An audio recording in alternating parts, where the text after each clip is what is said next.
Okay, so we are continuing with Torah Zion, and what Rabbeinu left us off with was the significance of the tzaddik. And who's the tzaddik? The tzaddik is the compassionate one. And who's the compassionate one? The one who understands the deep need for human beings in this world to know that HaKadosh Baruch Hu is with them. The tzaddik is merachem by showering the world with das, the das of HaKadosh Baruch Hu.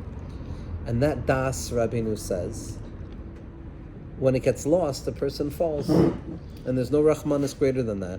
And therefore the tzaddik sees he has fallen and that all that they need is their das. And the tzaddik comes to return it to them. And that's the compassion of Moshe Rabbeinu and the tzaddikim. And then Rabbeinu went in Ostalid to show us that it's not enough for a tzaddik to be megala his or, to reveal his message. The tzaddik has to ensure the continuity of the message, right? To shine light, but also to ensure that that light is going to have a life of its own. It's not enough to illuminate the room and then move away and let the darkness take over. The light has to penetrate into the room to such a degree that even when the source of the light leaves, it's still illuminated.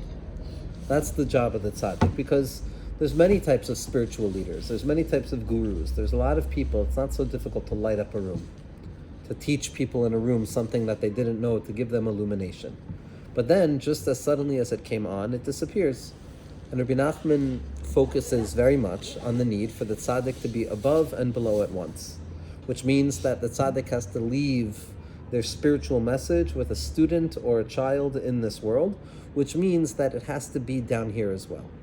That the wisdom that the tzaddikim brought out, the ability to be spiritually connected, it's not just that the tzaddik knows light and he shares it with the darkness and then he goes back to being light and then the darkness remains the darkness. The real goal of the tzaddik is that his light should now penetrate into the darkness and remain there. Now, the way this is happening, and we've gotten to see this from the beginning, is that when a tzaddik comes down and reveals light, it's not that they're just revealing a foreign light that was never known before and then they leave. When the tzaddik reveals das, suddenly each and every neshama becomes fundamentally aware and they realize, wow, this is what I've been missing my whole life. That this das that the tzaddik is giving me, this wisdom that the tzaddik is giving me, it's intuitively known. I knew this already. And then even when the tzaddik leaves, it's entrenched within me, it's engraved within me.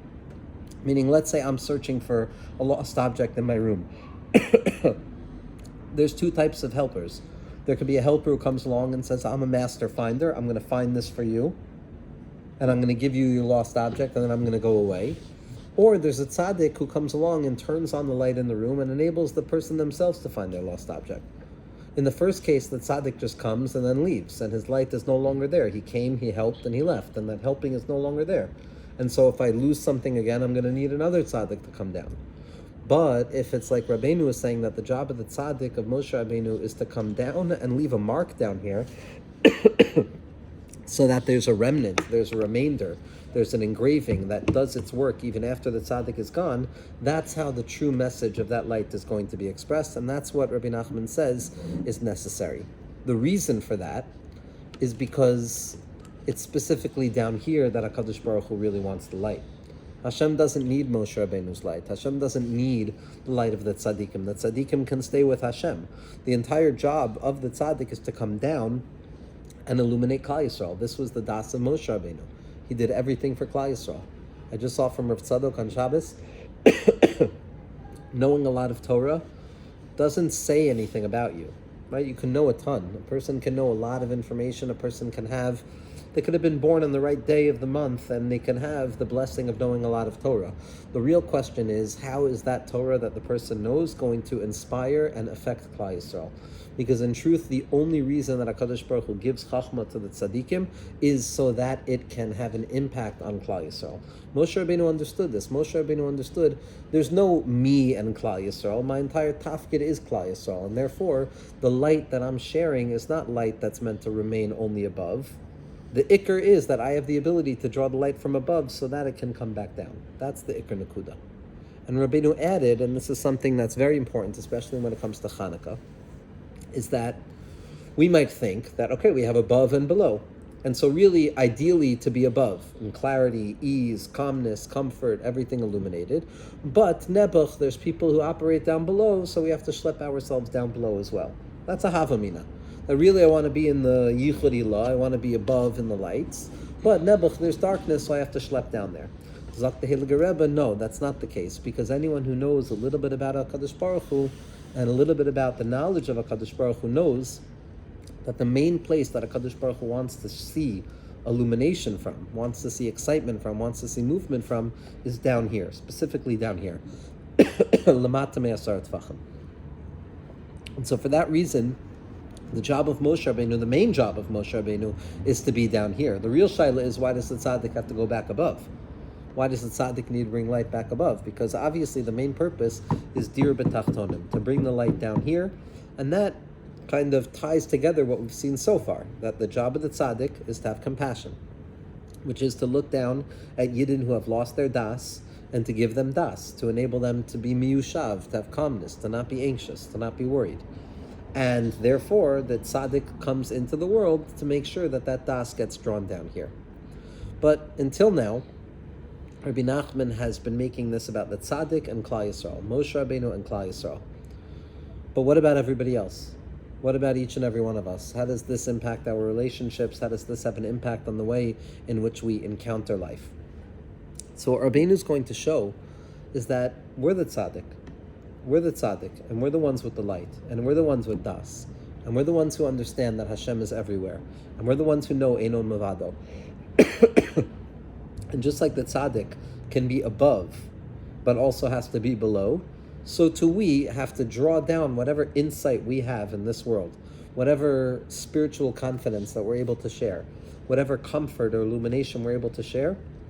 Like Moshe Rabbeinu, it's our job to bring it down here, to ensure, that any yid that we meet, any person that I meet, any encounter that I have, the main focus has to be, how am I illuminating light here?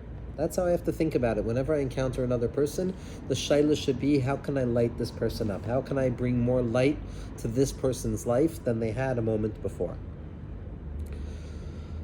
Because in truth, every relationship is a teaching relationship. It's not only the tzaddik or the teacher or the rebbe who teaches other people.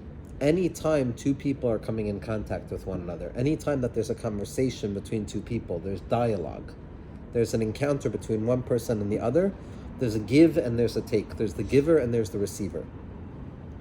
In certain situations, I'm the one who's offering the information and the person there is listening to me. In other circumstances, the person that I'm with is the one providing the information and I'm listening. And in truth, very often a relationship can switch 1,000 times in a given moment. That in this moment, I'm the giver and they're the receiver. In that moment, they're the giver and I'm the receiver. And each of us have to know how to take on those roles and to understand that dialogue or relationship is a two-way thing.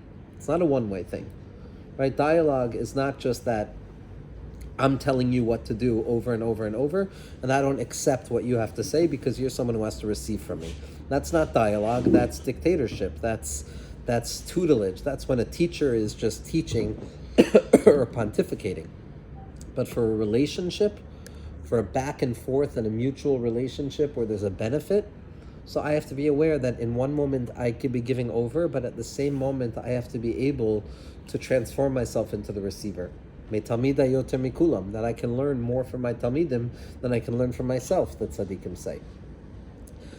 A great example of this is in any kind of relationship with a loved one, with a sibling, with a friend. If I'm looking just to give information and talk to a person, depending on how that person feels about me, they might listen, but it's not going to be a true relationship. A relationship implies a relationality, that sometimes I'm in this position and sometimes you're in that position, and it changes. If it's in a circumstance where it's always me giving over to you and you just have to be there listening, so then it's not so much of a relationship, it's more of a dictatorship of sharing information. The vulnerability and the willingness to be humble enough to realize that just as I can teach, so too I can learn. Just as I can speak, so too I can learn how to listen. Someone who doesn't know how to listen is a terrible speaker, and someone who doesn't know how to speak is a terrible listener. It has to be both. A person has to utilize both kochos. And so Rabbi Nachman is saying That just as the tzaddik, their job is to make sure that when they bring down the light, that it stays down, and that it allows the downstairs to be illuminated. It allows the darkness of this world to be illuminated. So too, anytime that I'm in contact with another person, I have to also ensure that same process. So let's look at the words of Rabbeinu.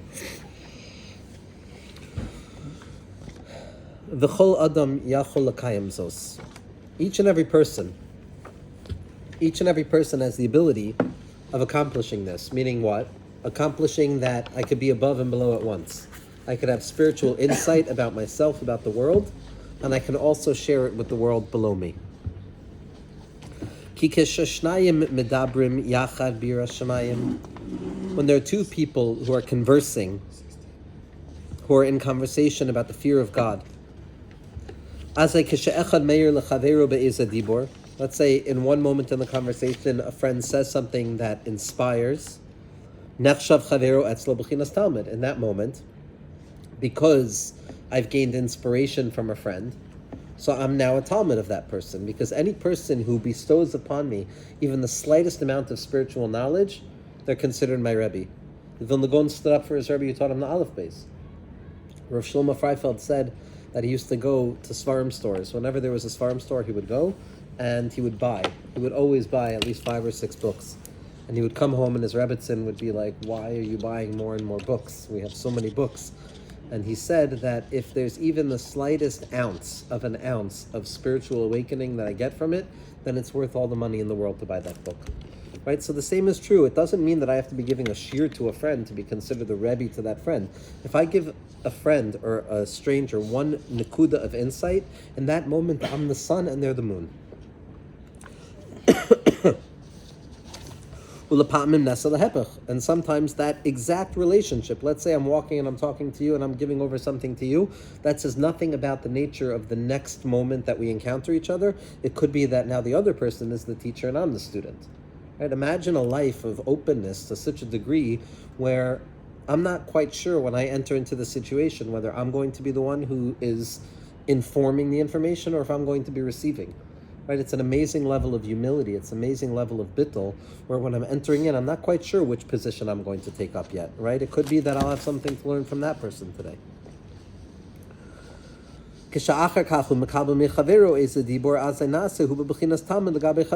Right? So I can be the Rebbe to my friend who's a Talmud to me, and my friend is also a Rebbe to me, and I'm a Talmud of them. And it's a mutually beneficial relationship where each one is sharing with the other.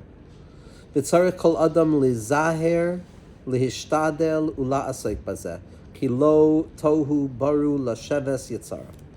Now Rabbi Nachman goes even deeper here. He's saying it's not just that you get to see yourself in this model of Moshe Rabbeinu and Klal Yisrael, of having this responsibility like Moshe of illuminating downwards, but this is something that you have to proactively engage in.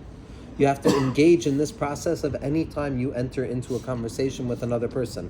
It doesn't have to be about Torah. It doesn't have to be about this, that, or the other thing. Whatever the context of the conversation is, it has to be in my deepest part of my mind. I want to shed light. I want to add light to this person. I want to make their life lighter. I want to unburden whatever it is that they're going through. And I want my words to illuminate their experience. Now, here's a delicate thing. It can't be pontification. It can't be that I'm walking into every room and saying, oh, look at me, I'm the light giver, and who needs light? And then I'm going to try and share light with everybody. It's just the natural way of being.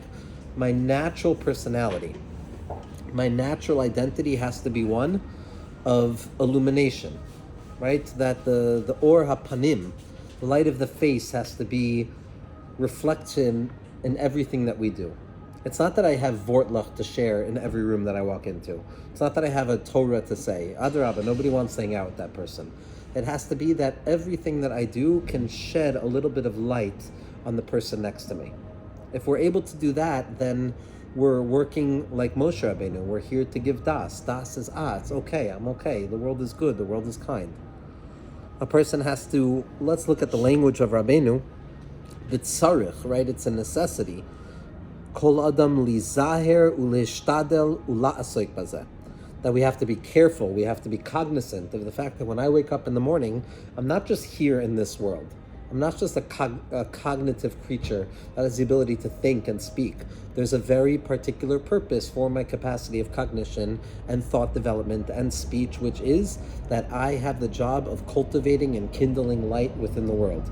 That is for each and every person they have to do this. Ki lo tohu bara l'shavas yitzra, because the world was not created to be a desolate place.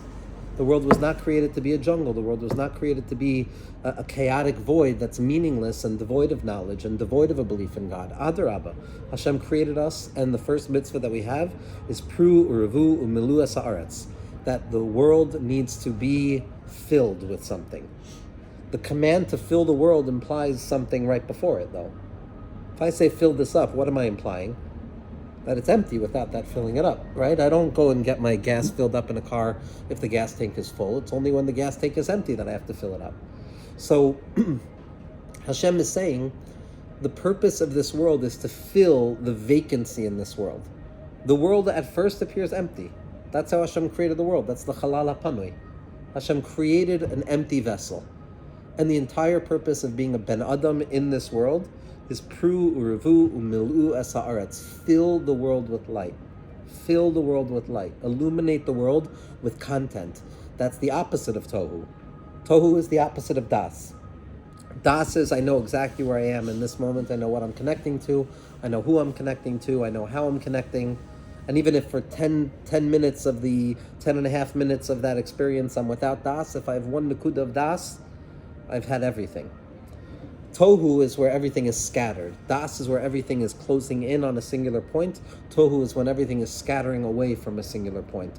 Tohu is chaos. It seems that everything is running away from the center, and there's no center that holds everything. Das is the center. So the world was not created to be a desolate, chaotic black hole. It wasn't. It looks like that sometimes. Rabbeinu is saying this is why a yid has to tzarich kol adam lizaher lishtadel la'asik bazeh, to be careful and to put an immense amount of effort to engage in this work, to wake up in the morning and say, my job today is to be a lamplighter. My job today is to shed light. What light do I have? It doesn't matter what light I have. I have a face. Shalo asani goy, that's my light. That I put tefillin on yesterday, that's my light. That I made a bracha. That I had a good thought. That I'm alive, that's my light. Every yid, me'ayin hin l'kuchim, right? It depends, especially if I could wake up and remember what Rabbeinu said at the beginning of the Torah is that if I realize where I come from, and I actually realize what my soul is, then it's not a surprise that Rabbeinu is telling me my job is to shed light, because my mere existence is light. I come from Or. Mamela, as long as I'm present in the face of another person with Das, the light is coming out. But this is the tachlis. We can look at this word, tzarich kol adam lizaher, that they have to be careful. In Chabad, they darshan, the Gemara says, Abba b'ma zahir tfei. Your father, what was his mitzvah? Right? What was he most focused on? Each person has their own spiritual strength in this world. But Chazal say, zahir, what were they more careful about? So in Chassidus, they say that zahir is melashon zahiru, of a shine, illumination. Meaning, when a person finds their mitzvah, or their Torah, or their nakuda, it's also what makes them shine. And Memela, when Rabbeinu is saying that it's our job to shine light into the world, tzarich lizahir bazeh, we can darshan, it's also from a language of Zohar, that we actually have to become the source of illumination. Ki lo tahu bara l'shavas yitzra. This is the task. This is the mission. This is exactly what the mission is, to come into an empty place and fill it with light. Ki tzarich kol echad la'asok b'yeshuvo shel olam. Right? B'yeshuvo shel olam. This is what Moshe Rabbeinu has to do. That to fill the world with das. To make the world a hospitable place. I am Moshe Rabbeinu to whoever feels illuminated through my presence, and so too for each and every person, right? It's our job to be like Moshe, to fill the world with das, because without das, it's an empty place. Without das, it's a jungle. Without das, it's tohu. Shiyeh ha'olam memula mibnei adam. The way in which we fill the world is by populating it with real human beings. And what's a mensch? What's a person? A person is someone who has their feet on the ground and their head in the heaven. It's a person who has das. Right? You're not a ben adam if you don't have das. You're nechshav kebehema nidmu. Right? You're stuck in the dimyon of the behemiyut. It's only with das that a person is going to be nechshav as a ben adam. That we have to literally fill the world. That's our job. This is a remarkably empowering teaching. It's empowering to the degree that every single Jew, when I wake up in the morning, my orientation should be, okay, I'm going to make the world a lighter place today. I'm going to do it for myself. I'm going to do it for my spouse. I'm going to do it for my children. In accordance with the levels of darkness I feel, so too the task is going to be more and more difficult. But each and every person has one job to wake up with in the morning. It's that I need to make this world a lighter place. The toe you're saying is emptiness, but if it's dark, then there's something there. But you have to get rid of the darkness in order to then Yeah, it's a good shaila, meaning sometimes if a person is struggling with if it's our job, right? If someone is asking me for help as to how to get through a particular issue, so then yes, I can't just shed light. I have to figure out what's making it so dark, right? Because there are general stages of darkness which just apply for everybody. But then there's symptoms that develop over time by way of our microsystems, our macrosystems, our influences, the habits, the addictions we develop. Each person has their own shade of darkness that they find themselves stuck in. And each person is going to have their own unique neshamos that they spend time trying to help those other people. But I think that what Rabbeinu here is talking about is not necessarily the need to sit with every yid in, sichos chaverim, amok, to try and work through the innermost issues. I think here it's speaking much more on a preliminary level that my job is to shed light. That the conversations, it could be as simple as a good morning or a thank you or a how are you, right? You see what a good morning to certain people does, right? Nearly to all people, but you see that it illuminates their day. So I don't think Rabbeinu here is saying that I have to figure out so much about where the darkness is coming from. It's enough to accept that the darkness is just the metzias of the Welt, and my job is to shed light. We don't want to get overly involved in trying to kind of descend down into people's stuff. A, because it's tiring and exhausting, it's very often codependent, and more importantly, it's arrogant to think that people necessarily want to hear our stuff. Right? I remember there was like the show, Lahavdil, called Secret Millionaire, where there was people, they weren't like incredibly wealthy, they were wealthy people who they would go into these really impoverished communities, they would live with like $100 for the week, they would get some like menial labor job, and they would befriend these individuals, and then at the end of the show, they would come out and be like, guess what, I'm a millionaire, here's a lot of money. And what was most amazing about the show is how offended people were by the whole thing. They're like, we thought you were a nice guy, we don't care how much money you have, we don't care, it's nice that you're giving us something, but there's a certain impulse that a lot of people have where they want to save the day, where they want to be the hero, where they want to be the doctor to alleviate everybody's burden. If a person has the capacity to do that, then great, I think that's what tzaddikim do. But for most of us, I think our job is just to shed light, to shed the reasonable amounts of light that is capable of us. We have to fill the world. Because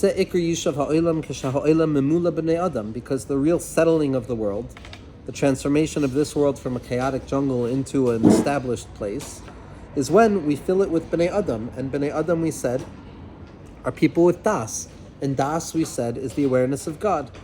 Hainu me b'nei deya, from people who live with divine awareness. Kimi she'en bo das, eino adam klal.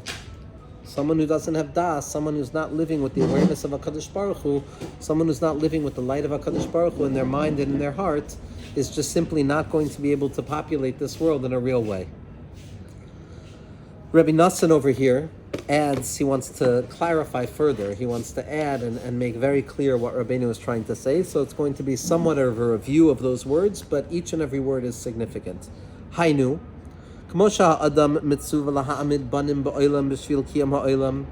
mitzvah. The first mitzvah that the Torah gives us is pru urevu umiluas haaretz, that in accordance with a person's capacity, they have the responsibility to multiply, right? To be fruitful and multiply, to bring children into this world. Why? Because originally in existence, all that there was Or Ein Sof. And then in order to create the world, HaKadosh Baruch Hu had to be mitzamsem, his infinite light, which means that once there was Or Ein Sof, now there's emptiness. Nishmas Yisrael is a chelek elai kaim yimal mamish, is a shtick of light of Or Ein Sof. And so by having children, by drawing new neshamos down into the world, you're actually drawing more of that infinite light back into reality.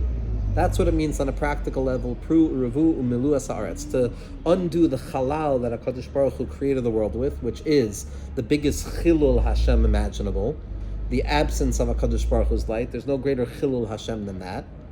As Rav Chaim Volozhiner says, what's a chilul Hashem? Any situation that makes it seem like, oh, it's a halal, it's an empty place and there's no divine light there. So no bigger chilul Hashem than when the enemies of the Jews hurt Jewish people, or when the Jewish people are suffering. The biggest Kiddush Hashem in the world is where Nishmas Yisrael is revealed with more strength and with more illumination. So bringing Neshamos into the world undoes that simsum. So that's the mitzvah itself. Pru uravu umilu ha'aretz. Now we already know, obviously, that that's not necessarily a mitzvah that each and every person has the capacity of accomplishing, Rahman al-Itzlan, in one way or the other. And we have even big tzaddikim like the Or HaChaim HaKadosh, who didn't have a son, didn't have children. Maybe he had daughters, I think, but he didn't have a son. I don't know if he had children. There were different tzaddikim who didn't have children b'chlal, and they were makayim the mitzvah of Pru uravu through Chidushei Torah. That Chidushei Torah, well, Lubavitch Rebbe also, right. Lubavitch Rebbe, there were tzaddikim who were able to fill the world with their Torah. Right, the Or HaChaim HaKadosh wrote that he was makayim the mitzvah of Pru uravu, I believe, through Chidushei Torah. And so we see that it's not only filling the world with people, but it's also filling the world with ideas, with wisdom, with insight, with illumination. And so HaKadosh Baruch Hu gives us a mitzvah that we have to raise children in order to allow the world to kind of continue to function and for the world to be a populated place. So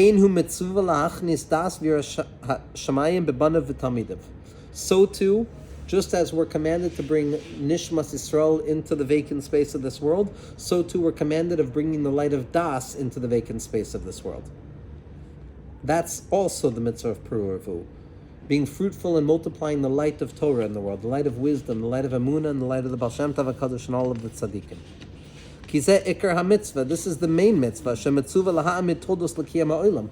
The reason that HaKadosh Baruch Hu wants us to bring people into this world is so that the world can become a hospitable place, and we can transform the world from the apparent absence of godliness into a place that's fundamentally recognizable as a place that's run by HaKadosh Baruch Hu, that HaKadosh Baruch Hu is the manhig of the Welt. That's the Das Elokim, to know that HaKadosh Baruch Hu is here, there, and everywhere. He's above and He's below. And the ikar way in which we do that is by reminding people, reminding ourselves over and over that there's Yiras Shamayim. Yiras Shamayim means an awareness of the presence of godliness. To be aware of the fact that there's something hidden beneath all of the externalities of this world that gives vitality to it, that gives meaning to it, that gives sustenance to it, that gives life to it, that makes all things illuminated at their core. This is Yiras Hashem. Ikar lahamid todos mimin b'nei adam daika, because the mitzvah is not to have animals, right? The mitzvah is not to be fruitful and multiply and fill the world with mindless creatures, right? With people who don't know Das Hashem, who are not aware of the fact that HaKadosh Baruch Hu is here, because that doesn't take care of the issue. That just perpetuates the halal ha-tzimtzum, right? If everyone's walking around wondering, where's God, where's God, where's God, where's God? Well, even that's a milah to wonder where God is. If nobody knows about God, then you're not fulfilling the purpose of Pru uravu umilu ha'aretz, because it's still a halal. Adrab, if you teach your child to ask, where are you, God, then you're already transforming that halal into a place that's filled with light. The main thing is to allow the world to be a hospitable place that's populated by human beings. And a human being is an individual with das, and das is the ability to know that HaKadosh Baruch Hu is there. Al Kain, Ki ikar lahamid told us min b'nei adam daika v'loy min behemos v'chayos b'demos adam. The mitzvah is not to fulfill the world with more people who are going to complain about the darkness. More people are going to deny the light of HaKadosh Baruch Hu. Adarabba, Yiddish and Neshamas are supposed to rebel against the world, to revolt against the concealment of the world, to take somethingness of this world and throw it right back up to HaKadosh Baruch Hu and say, nope, we don't accept that. It's something, we're claiming that it's actually nothing. This darkness that you're showing us, Hashem, we're actually going to illuminate it. Not only that, but lamata me'asar tvachim. Lamata me'asar tvachim. That's the avoda, that's the resistance of Nishmas Yisrael. Al kain kolzman she'ein meir hadas b'bnei adam ve'enam yodim umargishim elokusi yisparachum memshalto einam b'chlal b'nei adam. And Rabbi Nosson is saying it very strongly. In accordance of the measure that a person is unaware and is not able to feel the presence of godliness and his control over all of existence, and they have not yet fully entered into the space of being nechshav as a ben adam. Because they don't have the das of HaKadosh Baruch Hu. But again, here we have to be aware that I wake up as an animal, and then I meet somebody, and suddenly I have a little bit of more of das Hashem, so I'm a human being. But then in accordance to the next moment of Das Hashem that I can learn, I'm still considered an animal. It's not just that you're an animal and then you could be a human being. Every level of Das Hashem, the more and more that I learn, the more I realize I don't know, and the more I need to continue to know. So Rabbi Nachman here is not saying that only a person who's fully actualized in their knowledge of God and their ability, who can say this? That they feel God's presence and His rulership? I can't claim that. It could be that I'm a behemoth, right? And then I'm a behemoth teaching the Torah. That could be. But the way I'm understanding this is that it's a relative process.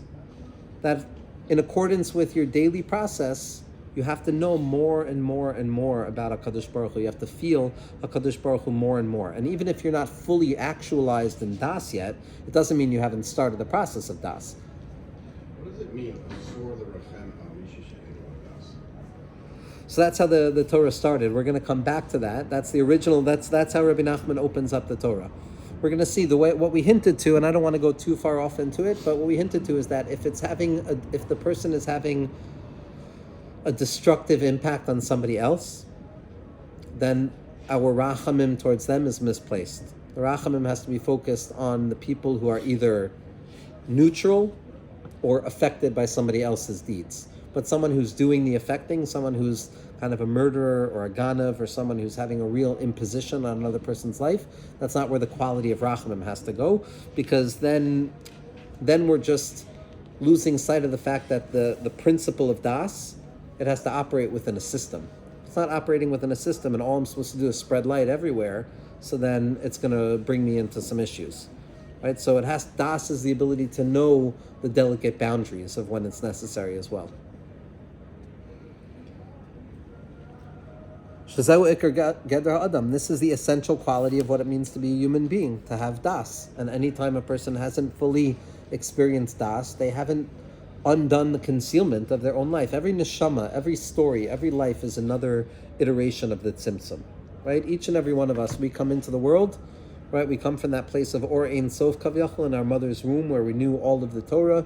We were able to see from one end of the world to the other. There was a Ner Dalek al Roshenu. It was as if it was infinite light. And then we're born, and the Malach hits us on our mouth, and we forget everything, and we get transferred from a full vessel into an empty vessel of a Chalala Panui. My life story is the story of uncovering more and more das of HaKadosh Baruch Hu. And in that way, I become a person. I become a worthy person in this world, and I accomplish what it means to be a human being. That's the life process, to have more and more das. But if a person doesn't have das, and a person is unable to see that there's a presence of HaKadosh Baruch Hu, or to sense that there's a presence of HaKadosh Baruch Hu, or to have emunah, that there's a presence of HaKadosh Baruch Hu, then the world persists in its chaos. The world persists in its overwhelmingness. And this is what the pasuk came to say: Lo tohu bara l'shavas yitzra. HaKadosh Baruch Hu did not create this world to remain a void. HaKadosh Baruch Hu did not create the world to be a chaotic mess where there's trauma after trauma after trauma, or this existential meaningless space where everybody is just kind of doomed to the same issues over and over. That's not the case. That's not why HaKadosh Baruch Hu created us. We have to be proactive in our demand to find meaning in this world. That's the nekuda of the neshama, the demand to find das and wisdom in this world. That's why Hashem wants us here. We have to smooth out the world. We have to make it livable. We have to make it a reasonably positive place for ourselves. That the world should be populated with individuals who are walking around with the knowledge of God, walking around with an inner sense that in spite of appearances, there's an inner light that warms the soul. When you have a community, when you have a shul, when you have a home, when you have a group of friends who operate with that mindset, it's a totally different reality than a group of people who are operating with the opposite mindset. Right? There's Hashras Hashchina there. The goal is to create a hospitable place for the light of HaKadosh Baruch Hu to be found. So gam ken mitzvah sumaluas haaretz. Right? This is what HaKadosh Baruch Hu wants from us. HaKadosh Baruch Hu wants us to fill the world with bnei deya, to know HaKadosh Baruch Hu. Shetzrichim limloisas haaretz mi bnei adam.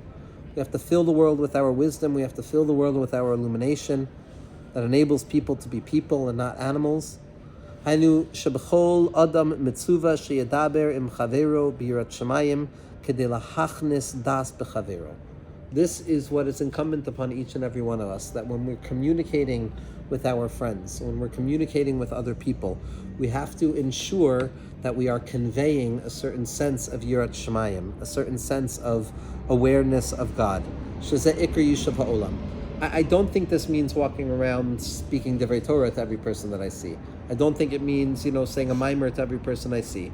If a person is interested in ma'amarim, that's one thing. If a person has the context to want to hear what Rabbi Nachman says, then great. But to be memale es ha'olam with das, I think is a far more subtle and humble thing. It means that when I let my soul shine through myself, if I believe in the light inside of me, if I'm aware of where I come from, I'm aware of what it means to have Nishmas Yisrael, I'm aware of how deeply illuminated I am as an individual, as a ben of HaKadosh Baruch Hu, as a ben of Avram, Yitzchak, and Yaakov, then naturally, by way of kind of a spontaneous impact, the person with me is going to benefit from that light. It's no sein tam. It gives light off. It's not a curated light, right? It's not a performance of a light. If a person wakes up in the morning and says, how many people can I get in Kiruv right now? That's not what he's talking about. Kiruv is a separate Inyan. There's different Torahs that talk about Kiruv and the dangers of Kiruv and the benefits of Kiruv. This is different. I think this is far more about our need to just convey Das Hashem by every ounce of our expression in this world.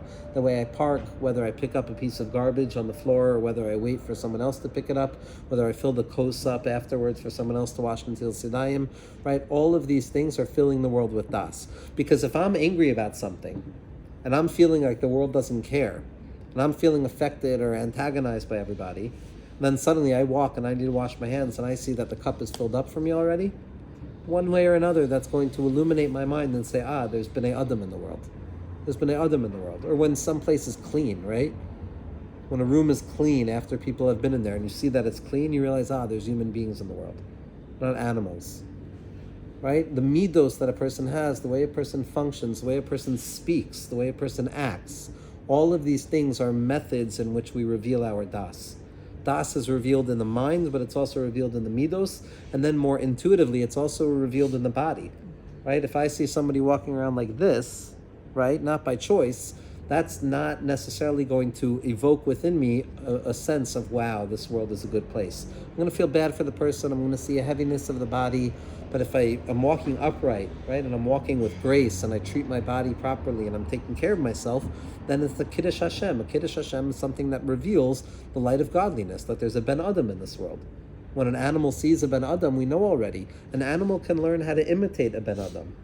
Right? That's the turkey prince. You don't have to be a Ben Adam to act like a Ben Adam. You just have to learn how to imitate a Ben Adam to be like a Ben Adam. Rabbeinu was the Ben Adam. Moshe Rabbeinu was the Ben Adam. But we can learn to imitate B'nai Adam. We can learn to pretend to be human beings. We can learn to pretend to walk around the world feeling that it's Memale Kalamin and Sodev Kalamin. It doesn't matter if we're holding there, right? A turkey doesn't have to stop being a turkey in order to be a person. It just has to know that I could be a turkey and a person at once. So I think it's far less about walking around, giving Divrei Torah, and much more about walking around and living with an inner light on the inside of my face, that by way of just alignment and contemplation of God and goodness and calmness, it shines forth onto other people, right? The Zohar HaKadosh says Moshe Rabbeinu wasn't aware that his face was shining until HaKadosh Baruch Hu told him to put a mask on. But Rabbi Shimon Bar Yochai, he knew that his face was shining. He knew.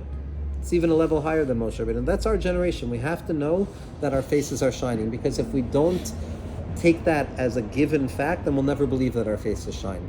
We can't be mezachech our panim. We have to wake up with this awareness of me'ayin hin lekuchim. Where do I come from? I come from such a lofty place. At least let my face do that work in the day, and then I can transform this world. Shezeh ikar yishav ha'olam sheyeh ha'olam yushav m'bnei adam haynu m'bnei deya sheyoidim es Hashem yisparach. Person has to know HaKadosh Baruch Hu, to live with an awareness of God, to live with an awareness of presence, to live with faith. Das of HaKadosh Baruch Hu is faith. The acknowledgement of the Adata Hayom Mahashevoisa El Vavecha, to know something so intuitively that I can live with it. Al Kain, therefore, We must. It's not a recommendation, it is a demand. This is how the world moves forward. We see what happens otherwise. We see what happens when the world becomes meaningless.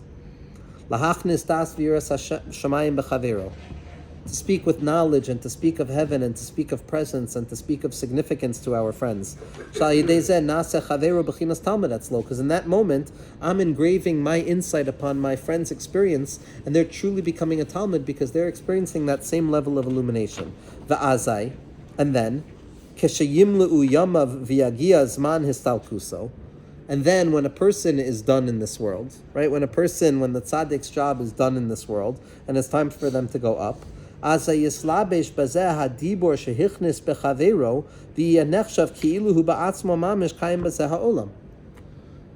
I walk around leaving marks of myself everywhere, imposing my light wherever I go, then when I leave this world, after 120, when a person leaves this world, then they can rest assured that the pockets of light, the little bonfires that they started everywhere, remain there.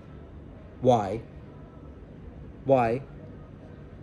The answer is that light that the tzaddik is conveying, that's the light of HaKadosh Baruch Hu. It's not the light of the tzaddik. When Moshe Rabbeinu comes down, he's revealing the light of HaKadosh Baruch Hu to Bnei Yisrael. Moshe Rabbeinu is the conduit. Moshe Rabbeinu is the vessel through which the wisdom of HaKadosh Baruch Hu comes down into the world. And so, once the wisdom comes down and the light comes down, it's no longer the givers, right? It's given to everybody. Once Moshe Rabbeinu brought the Torah down, then everybody had the right to learn the Torah. When I illuminate the world, it's not that, I left a little part of Joey with that person, or a little part of Joey with that person. If I'm sharing myself, then that's Rasha Rotze B'Hiskalis Libo, as Rabbeinu talks about in the first Torah. Then I'm just imposing my own symptoms on another person. That's not what we're commanded to share. We're commanded to share the light that we know. And the light that we know is the knowledge of what our souls are, where Nishmas Yisrael comes from, the source from whence we come. And so once that light is imprinted within reality, it doesn't matter where that light came from, it stays there. And so even if the person giving the light is no longer there anymore, the light is engraved. Haraya, this book, right? We're reading this book right now. This is a book of light. Every book on the shelf is a book of light. But the tzaddik is not here anymore.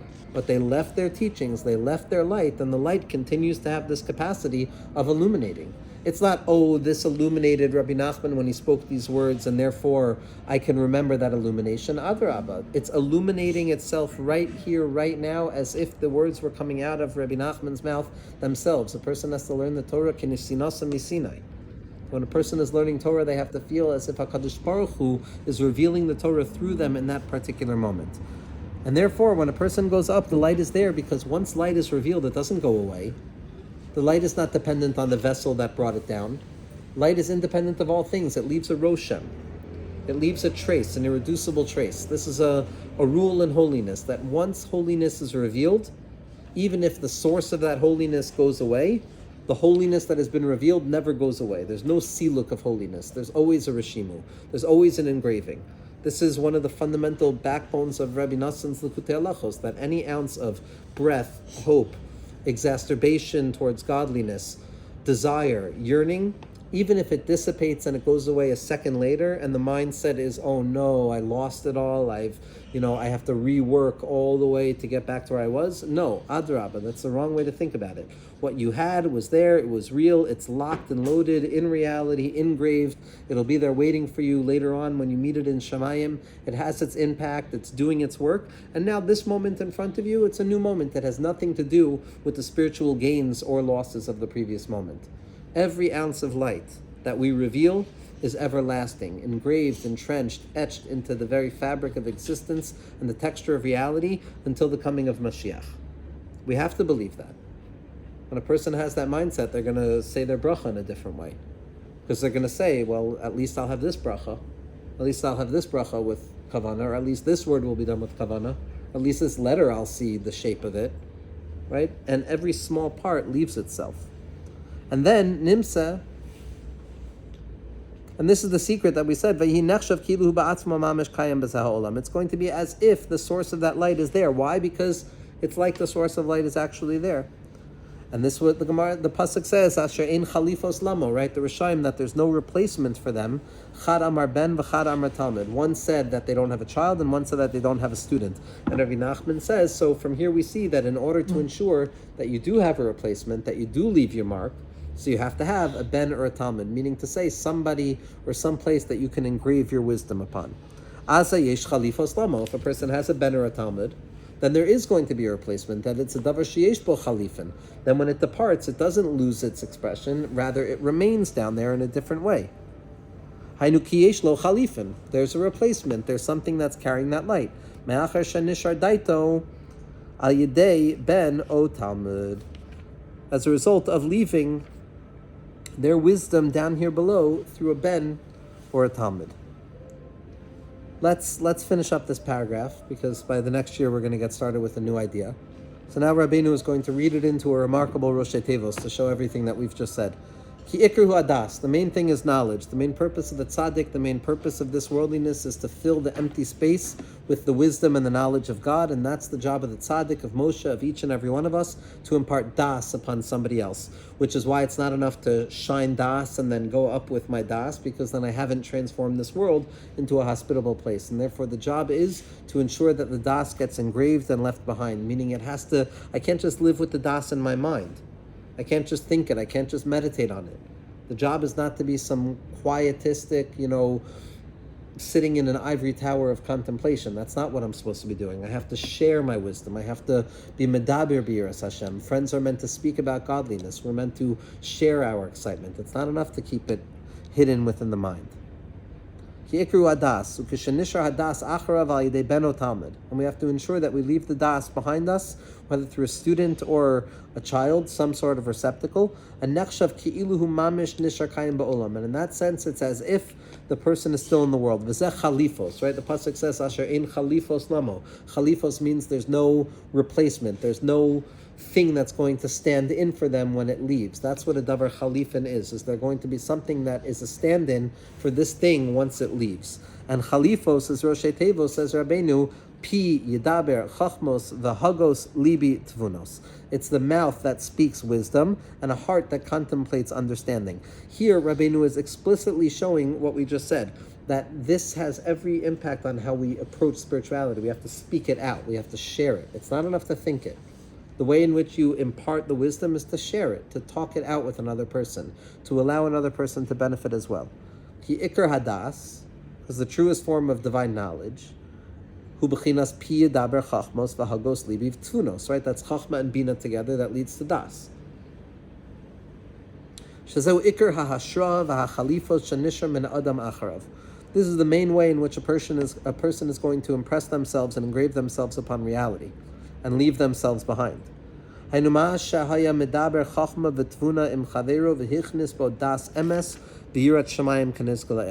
going to be in accordance with the measure in which a person was capable of revealing their grasp of light, their grasp of understanding in this world. Al kain piyedaber chachmos v'hagos libi tvunos is Rosh Tevos chalifos, ki zeh ikar hachalifos v'ha'ashra.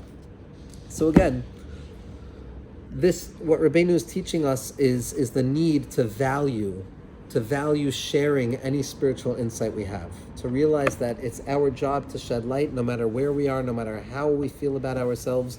That is the role of Yid. In any circumstance that we find ourselves, the question that we walk into that circumstance for should be, how am I bringing more light into this circumstance?